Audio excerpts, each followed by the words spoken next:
Hello students, कैसे हो आप। आई होप कि आप सब अच्छे होंगे। दोस्तों, जैसे कि आप जानते हो कि हम पढ़ रहे हैं मध्यकालीन भारत का इतिहास। और मध्यकालीन भारत के इतिहास में हम पहुंच चुके थे दिल्ली सल्तनत पर। और दिल्ली सल्तनत में आज हम पढ़ने वाले हैं इल्तुतमिश के बारे में, क्योंकि दिल्ली सल्तनत में गुलाम वंश की स्थापना हो जाती है और गुलाम वंश की स्थापना करता है कुतुबुद्दीन ऐबक। और कुतुबुद्दीन ऐबक का शासनकाल 1206 ईस्वी से लेकर 1210 ईस्वी तक माना जाता है, जो कि हम इससे पहले वाली क्लास में पढ़ चुके थे। जबकि इल्तुतमिश का शासनकाल 1211 से लेकर 1236 ईस्वी तक हम पढ़ने वाले हैं। तो चलिए दोस्तों, स्टार्ट कर लेते हैं। और ये एग्जाम ओरिएंटेड कंसेप्ट है, यहाँ से एग्जाम में जरूर क्वेश्चन पूछे जाते हैं।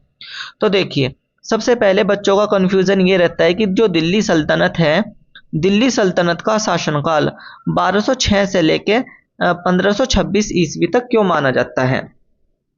तो दोस्तों, हम इसको ऐसे समझ सकते हैं कि 1206 ईस्वी में मोहम्मद गोरी की हो जाती है मृत्यु। और जैसे ही मोहम्मद गोरी की मृत्यु हो जाती है, तो मोहम्मद गोरी के द्वारा दिल्ली वाला एरिया दिया जाता था किसको, कुतुबुद्दीन ऐबक को। और 1206 में ही कुतुबुद्दीन ऐबक के द्वारा गुलाम वंश की स्थापना कर दी जाती है। और गुलाम वंश का शासनकाल माना जाता है 1206 से 1290 ईस्वी तक। जबकि 1206 में कुतुबुद्दीन ऐबक के द्वारा दिल्ली में एक वंश की स्थापना की जाती है, गुलाम वंश, जिसके कारण दिल्ली सल्तनत का शासनकाल 1206 ईस्वी से माना जाता है।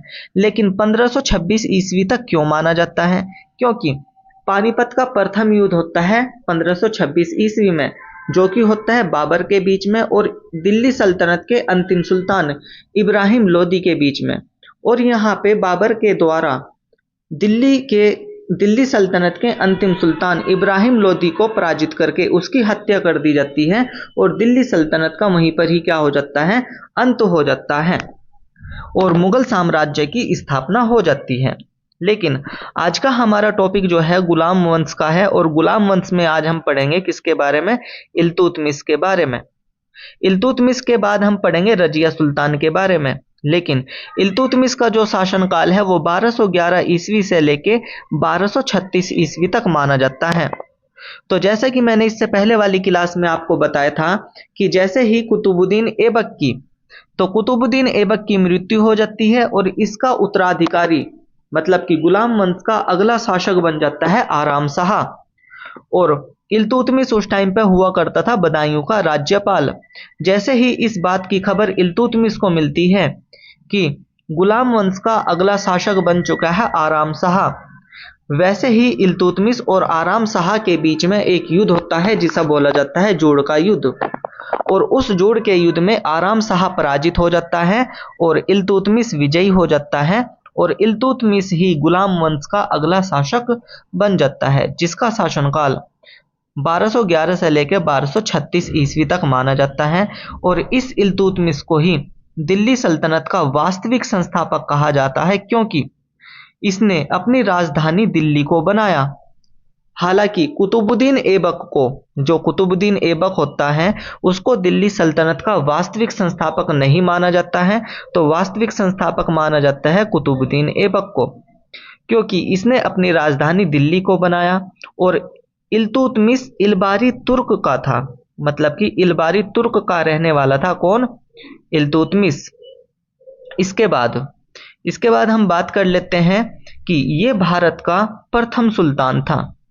जैसे कि देखिए यहाँ पे लिखा हुआ है, ये भारत का प्रथम सुल्तान था, क्योंकि इसी को बगदाद के खलीफा द्वारा वैधानिक रूप से सुल्तान की उपाधि प्रदान की गई थी।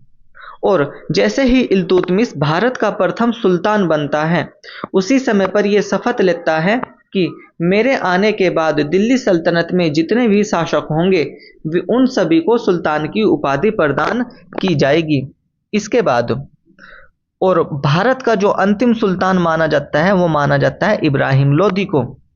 तो दोस्तों, इल्तुतमिश को भारत का प्रथम सुल्तान माना जाता है, जबकि इब्राहिम लोदी को भारत का अंतिम सुल्तान माना जाता है। ये पॉइंट आपको याद रखना है। इसके बाद तराइन का तृतीय युद्ध होता है 1215 और 1216 ईस्वी में। और तराइन का तृतीय युद्ध होता है इल्तुतमिश के बीच में और याल्दोज के बीच में। अब दोस्तों, ये याल्दोज जो है ना, वो है मोहम्मद गोरी का गुलाम हुआ करता था। और ये जो इल्तुतमिश है ये कुतुबुद्दीन ऐबक का गुलाम हुआ करता था, या फिर हम इसको गुलामों का गुलाम भी कह सकते हैं।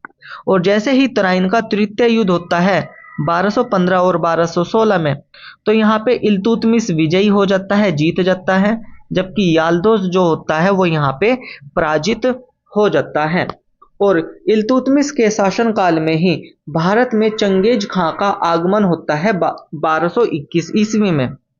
तो जैसा कि यहाँ पे लिखा हुआ है कि 1221 ईस्वी में चंगेज खां का भारत में आगमन होता है, लेकिन चंगेज खां भारत पर आक्रमण नहीं करता है।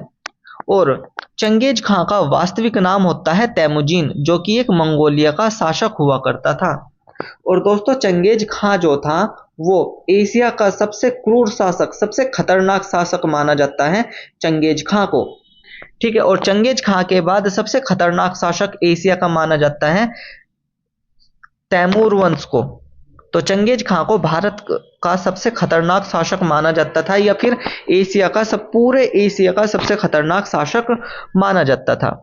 इसके बाद हम बात कर लेते हैं कि इल्तुतमिश के द्वारा चांदी का सिक्का चलवाया गया था, जिसे टंका या फिर टका कहा जाता था।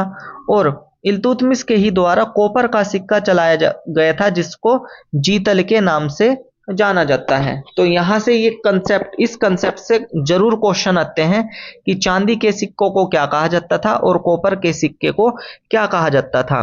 और इल्तुतमिश के द्वारा चलवाए गए थे ये टंका और टका, जो कि चांदी का सिक्का था, और जीतल जो था वो कॉपर का सिक्का था। और इसकी आधिकारिक भाषा जो हुआ करती थी वो हुआ करती थी फारसी। और इसके द्वारा ही, इल्तुतमिश के द्वारा ही तुर्कान ए चहलगामी की शुरुआत की गई थी, जिसे दल चालीसा के नाम से भी जाना जाता है। और यह हुआ करता था 40 सरदारों का समूह। तो दोस्तों तुर्कान ए चहलगामी जो है वो किसके द्वारा चलवाई गई थी? तो वो चलवाई गई थी इल्तुतमिश के द्वारा। और तुर्कान ए चहलगामी को ही दल चालीसा भी कहा जाता था, और इसमें 40 सरदारों का दल हुआ करता था। इसके बाद हम बात कर लेते हैं इक्ता प्रथा की, कि इक्ता प्रथा की शुरुआत की गई इल्तुतमिश के द्वारा।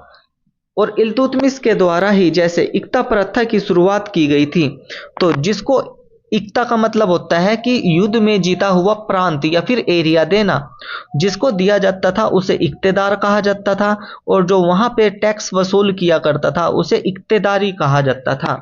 लेकिन आपको ये भी याद रखना है कि सबसे पहले इक्ता प्रथा इनडायरेक्ट रूप से किसके द्वारा शुरू की गई थी? मोहम्मद गोरी के द्वारा, क्योंकि मोहम्मद गोरी के 4 गुलाम हुआ करते थे, कुतुबुद्दीन ऐबक, याल्दोज, कुबाचा और बख्तियार खिलजी।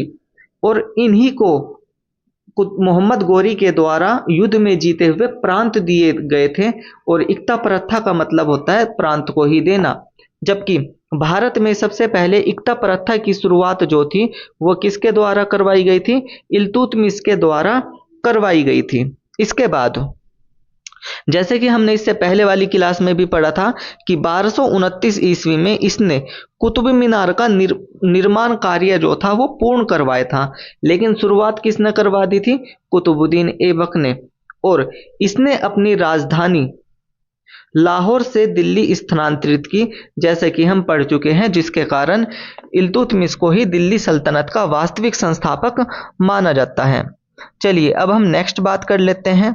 और नेक्स्ट बात कर लेते हैं हम कि अपनी मृत्यु के बाद इसने अपना उत्तराधिकारी जो था वो अपनी पुत्री को चुना, और इसकी पुत्री का नाम था रजिया। तो दोस्तों इल्तुतमिश की पुत्री का नाम था रजिया, जबकि इल्तुतमिश के 5 पुत्र और हुआ करते थे जो कि अयोग्य थे, जिसके कारण इल्तुतमिश ने अपना उत्तराधिकारी अपनी पुत्री रजिया को चुना। जबकि जैसे ही इल्तुतमिश की मृत्यु हो जाती है 1236 ईस्वी में, तो इसका पुत्र जिसका नाम है रुकनुद्दीन फिरोज शाह, तो रुकनुद्दीन फिरोज शाह ही दिल्ली सल्तनत का अगला सुल्तान बन जाता है। लेकिन अपना उत्तराधिकारी इल्तुतमिश ने तो बनाया था किसको? रजिया को। लेकिन रजिया का ही भाई रुकनुद्दीन फिरोज शाह, जो कि दिल्ली सल्तनत में गुलाम वंश का अगला शासक बन जाता है। और इस बात की खबर मिलती है रजिया को। तो रजिया जो थी वो दिल्ली की जनता के साथ मिलकर अपने भाई रुकनुद्दीन फिरोज शाह की हत्या करवा देती है। और हत्या करवाने के बाद ही जो ये रजिया सुल्तान है, ये दिल्ली सल्तनत की अगली सुल्तान बन जाती है रजिया सुल्तान के नाम से। तो दोस्तों, इसके बारे में हम पढ़ेंगे नेक्स्ट क्लास में, रजिया सुल्तान के बारे में। आई होप कि आपको ये कंसेप्ट बहुत अच्छे से समझ में आ गए होंगे और हम एक कहानी की तरह इसको पढ़ रहे हैं, जिससे कि आपके अंदर एक कॉन्फिडेंस डेवलप हो जाए। ठीक है दोस्तों, तो आई होप कि आपको ये क्लास बहुत अच्छे से समझ में आ गई होगी। वीडियो अच्छी लगी हो तो शेयर कर देना, लाइक कर देना, एक प्यारा सा कमेंट कर देना। और दोस्तों, अगर आप इस चैनल पे नए हो तो चैनल को भी सब्सक्राइब कर देना, क्योंकि यहाँ पे आपको जियोग्राफी, हिस्ट्री एंड पॉलिटी और मैथमेटिक्स की भी क्लास आपको प्रोवाइड की जाएगी। थैंक्स फॉर वॉचिंग, मिलते हैं नेक्स्ट क्लास में।